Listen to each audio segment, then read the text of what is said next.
partir du secondaire qui n'a pas réellement la capacité d'aller ce qu'on appelle vers l'économie du savoir. C'est une économie de main-d'œuvre et d'artisanat. Si je calcule tout cet ensemble de nombres, combien il me faut, à supposer qu'aujourd'hui je puisse avoir 200 000 et je vais avoir chaque année, c'est-à-dire 800 000, chaque année je vais avoir 100 000 encore. Donc pour les résorber, si je suppose que les 800 000, je vais les résorber sur 10 ans, et que je puisse en même temps avoir une économie qui va prendre en charge ceux qui sont arrivés de nouveau, de manière mécanique comme le fait tout le monde. Je vais avoir une nécessité de création d'emplois de l'ordre de presque 100 000 plus 80 000, ça vous fait à peu près 180 000. C'est-à-dire, si vous divisez par 12 000, ça vous fait l'équivalent à peu près de 16 à 17% de taux de croissance. 16 à 17% de taux de croissance, et en contrepartie, nous entendons dire que nous allons faire la création d'emplois. Tout le monde va créer de l'emploi sur ce que nous appelons de l'infrastructure. Excusez-moi de vous dire, qu'est-ce qui nous reste comme infrastructure aujourd'hui en Tunisie? En termes d'électricité, nous avons pratiquement 85 à 95 à 96% de territoire. En termes d'eau, il reste encore des parties. Qu'est-ce qui reste? Il reste l'infrastructure routière. Sur l'infrastructure routière, combien il nous reste de kilomètres à faire? Disons 1000 kilomètres d'autoroute. 1000 km d'autoroute, vous n'allez pas créer tous les 2 km une entreprise pour résorber. Vous avez déjà 5 ou 6 qu'il faut faire vivre. Si vous divisez, vous dites 1000 km, je vais chaque année, mais sur 10 ans, je vais faire 100 km ou 200 km. C'est juste de quoi faire vivre les 3 ou 4 entreprises qui font du travaux public. Qu'est-ce qu'on va créer avec ça de plus? Si maintenant on va nous dire, non, on va faire un peu aussi, il y a la nouvelle chanson qui dit le TIC. C'est un fourre-tout ce truc-là de TIC. Parce qu'au jour d'aujourd'hui, sur le filaire, les TIC, c'est-à-dire les TIC, si on a suffisamment fait sur le filaire, qu'est-ce qui va rester? Il va rester ce qu'on appelle les hauts débits, cela veut dire la fibre. Excusez-moi, je vous parle de domaine que je connais sur le bout des doigts parce que j'y travaille. La fibre, oui. Donc la fibre, qu'est-ce que c'est? C'est un domaine extrêmement spécialisé et vous n'avez pas réellement besoin de main-d'œuvre. Ça, c'est un truc de technologie extrêmement restreint. Donc, face à cette réalité-là, je voudrais bien comprendre de manière extrêmement précise sur quel secteur les trois parties nous proposent de créer de l'emploi, pour quel marché, et avec quelles compétences, et avec quelles ressources. Sachant le taux d'endettement extrêmement élevé, parce que si on calcule rien que ce qui est supposé être dans les statistiques de la Banque mondiale, nous devons être à peu près actuellement à un taux d'endettement de l'ordre de 40 milliards de dinars. C'est-à-dire à peu près 30 millions de dollars, ce qui est affiché à la Banque mondiale. Cela veut dire que ça nous fait multiplier par 1,4, ça nous fait à peu près 42 milliards de dinars. Si je divise ça par à peu près 2 800 000 de ménages, on se trouve pratiquement à près de 35 000 dinars de taux d'endettement sur chaque ménage. En face d'un ménage qui chaque année, en moyenne, fait à peu près 5 à 6 000 dollars si on fait la moyenne. Avec quoi on va rembourser cela? Est-ce que ça ne va pas aujourd'hui freiner aussi notre capacité à nous endetter?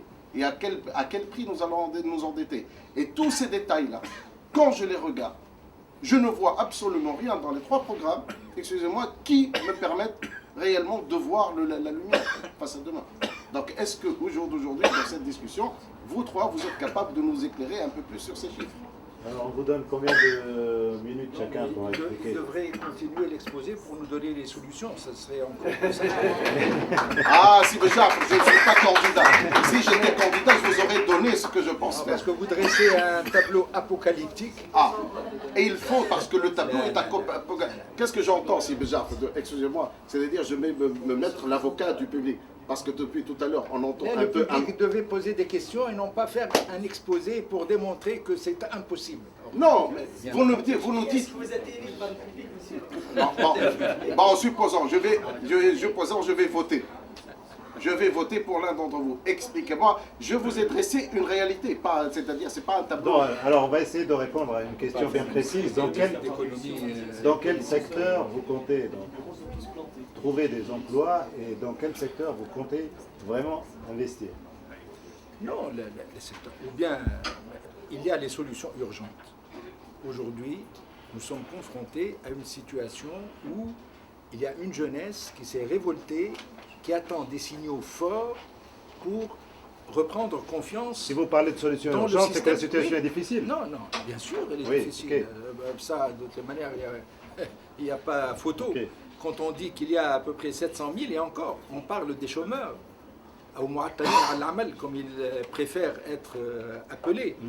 Mais il y a à côté, il y a 1 200 000 Tunisiens qui vivent dans une forme de précarité avec un revenu de moins de 350 dinars qui suffit à peine à vivoter. Et ces gens-là aussi, il faudra y penser à leur avenir parce que ce sont pour la plupart des soutiens de famille. 1 200 000 plus les 700 000 ou 800 000 chômeurs, ça fait 2 millions de Tunisiens qui ne sont pas à l'aise. Et ceux-là doivent avoir des solutions. Il n'y a pas de miracle, bien entendu, il faut s'atteler à la tâche. Et il y a des besoins énormes aujourd'hui dans des secteurs qui existent déjà. Prenez la santé, vous prenez l'éducation, vous prenez la culture, j'en ai parlé tout à l'heure, tout ce qui est encadrement de la société civile, toutes les ONG. Et puis, il y a des grands plans d'infrastructure, parce que dans notre projet, et je suppose que notre ami l'a étudié d'une manière très précise. Il n'a pas convaincu. Oui, il a le droit. Donc il ne votera pas pour moi. Je ne vais pas lui tirer un revolver sur la tempe. Non, ça il a tout à fait le droit. Ça se fait plus. Mais nous disons que dans le projet lointain, c'est un nouveau découpage du territorial. Il faut créer 5 zones à peu près d'une moyenne de 2 millions d'habitants. Dans l'horizontale, chaque département ira de la côte jusqu'à la frontière algérienne avec une économie intégrée où il y aura le tourisme, l'industrie et l'agriculture. Mais ça, c'est le projet à moyen et long terme qui nécessitera non seulement des études de terrain, des études spécialisées, mais aussi une consultation de la population, parce qu'il faudra décider pour chaque département quelle sera la capitale. Est-ce que ce sera Sfax ou Sidi Bouzid? On va se tirer dessus pour décider, prendre ce genre de décision. Donc toutes ces questions-là vont être posées au plan national avec des états généraux sur un certain nombre de secteurs. Mais je vous assure que, bon, l'éthique peut-être ne sont pas un secteur qui est pourvoyeur d'emplois, mais il y a aussi d'autres secteurs qui nécessitent des emplois et nous avons bon espoir que... Et puis il y a les sources de financement. La lutte, rien que la lutte, l'amélioration de l'administration fiscale, la lutte contre l'évasion fiscale va rapporter quelque chose comme la moitié des besoins pour créer 100 000 emplois. C'est-à-dire, elle nous permet de créer 50 000 emplois. Rien que la lutte contre l'évasion fiscale. D'accord.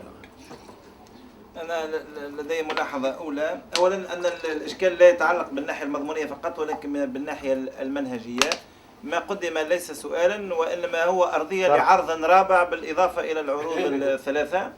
وأنا أعتقد أولا أنه نقد وضعية جامدة ستاتيك ولكنه نقدها بوضعية جامدة هي الأخرى لأنه بالإضافة إلى ما تفضل به الدكتور مصطفى فإن الإشكالية أمام كل والتحدي أمام أي طرف حزبي قبل الانتخابات مناسبة الانتخابات أو بدونها ليس أن يطرح تصورات ويعد لها ما يناسبها من تمويلات سواء في مجال التخفيض الضريبي أو في مجال توفير مواطن الشغل ولكن يجب أن يقدم تصورات وفق الأرضية الحالية ولكن وفق نمط تصوري لا يقوم على التنجيم.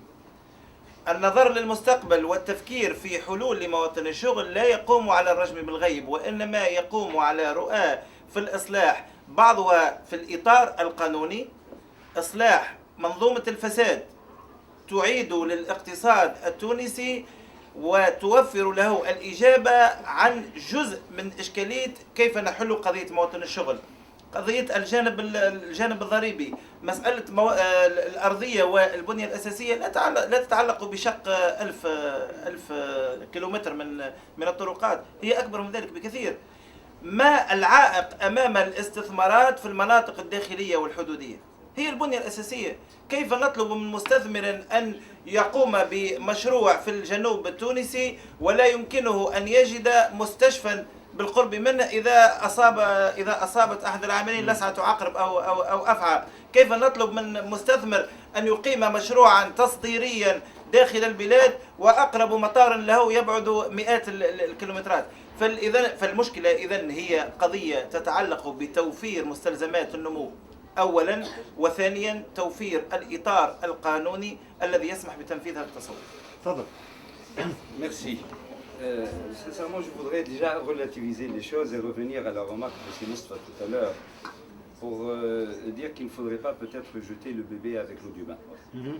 Déjà, si nous sommes à une croissance de l'ordre de 0 jusqu'à maintenant, après tout ce qui s'est passé en Tunisie, c'est déjà pas mal, parce que déjà les fondements essentiels de l'économie, déjà n'étaient pas mal. Nous sommes à une inflation de l'ordre de 3%, ce n'est pas mal du tout. Nous n'avons pas de gros problèmes au niveau de la balance des paiements, ce qui est déjà pas mal. Donc, le vrai problème, ce n'est pas dans le vrai problème se situe au niveau des inégalités qu'il y avait entre les régions et entre les personnes.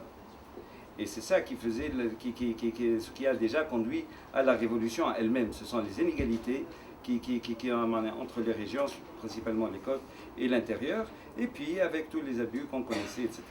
Donc, point de vue, je voudrais mettre, c'est pour ça que je dis qu'il faut relativiser déjà un peu la chose. Pour revenir au niveau de l'emploi et au niveau de l'investissement, effectivement, il n'y a pas de miracle. Il faut investir pour avoir de l'emploi. Il y a des actions à court terme qu'il va falloir faire et nous n'avons pas le choix. Je pense que tous les économistes sont d'accord là-dessus, c'est qu'il va falloir investir et investir lourdement. L'État qu'il investisse.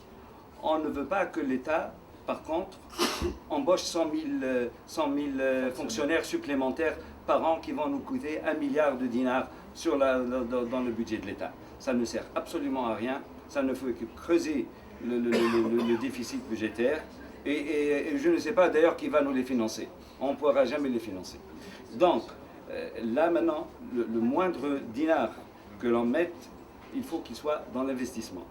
Pas dans des opérations plus ou moins superflues ou plus ou moins de charges. Ça, c'est très important, point de vue efficacité économique. De l'autre côté, effectivement, donc, il faut absolument relever le niveau de vie d'une manière générale dans l'intérieur.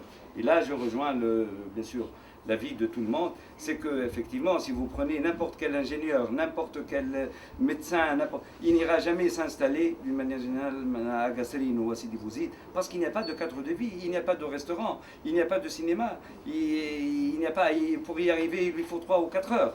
Donc là, déjà, c'est ça qui va l'inciter, à l'investissement. De l'autre côté, ces investissements, d'ailleurs, en tout cas, le gouvernement actuel a prévu un programme, tout le monde, je suppose, l'a vu, qui tient la route, plus ou moins, pour les 4-5 prochaines années d'un point de vue.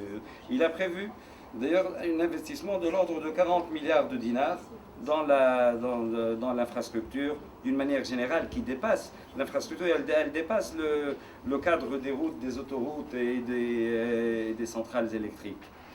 Et avec ces investissements-là, il y aurait dans les 100 000 emplois qui seraient créés d'une manière directe ou indirecte.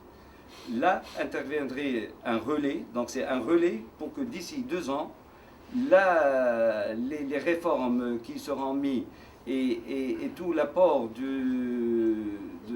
disons, tout l'apport du politique qu'il y aurait, permettra au secteur privé après de prendre la relève.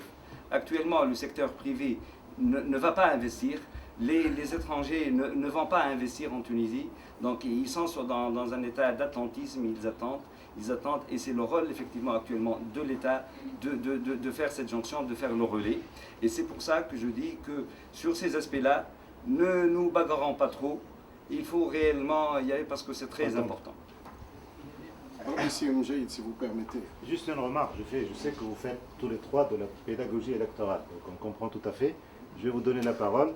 Moi, ce que je propose, c'est que c'est dommage que vous n'ayez pas des micro-cravates, autrement je vous aurais contrôlé mieux, mais là, j'arrive pas à vous contrôler. Mais l'essentiel, c'est de... Si vous me permettez, il y a un journaliste du Monde qui vous Je pose sais, une question. Donc... je sais, c'est Christophe Ayad, c'est mon ami, mais je sais, peut-être que c'est... Il est où? Il est où, Christophe? C'est très compliqué, même si j'ai appris l'économie à force d'inviter Mansour Chefro à France 24. Mais les questions essentielles. Est-ce que vous comptez geler les salaires? Qu'allez-vous faire contre la hausse des prix? Mais vraiment, des réponses courtes et claires.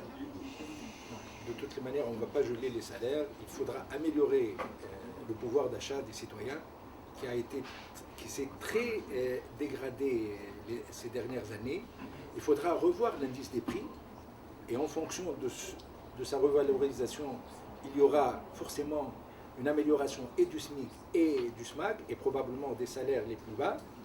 Ça, c'est pas une promesse lancée en l'air, c'est une nécessité. Parce qu'en améliorant le pouvoir d'achat, on va aussi améliorer la consommation et participer, contribuer à la relance économique.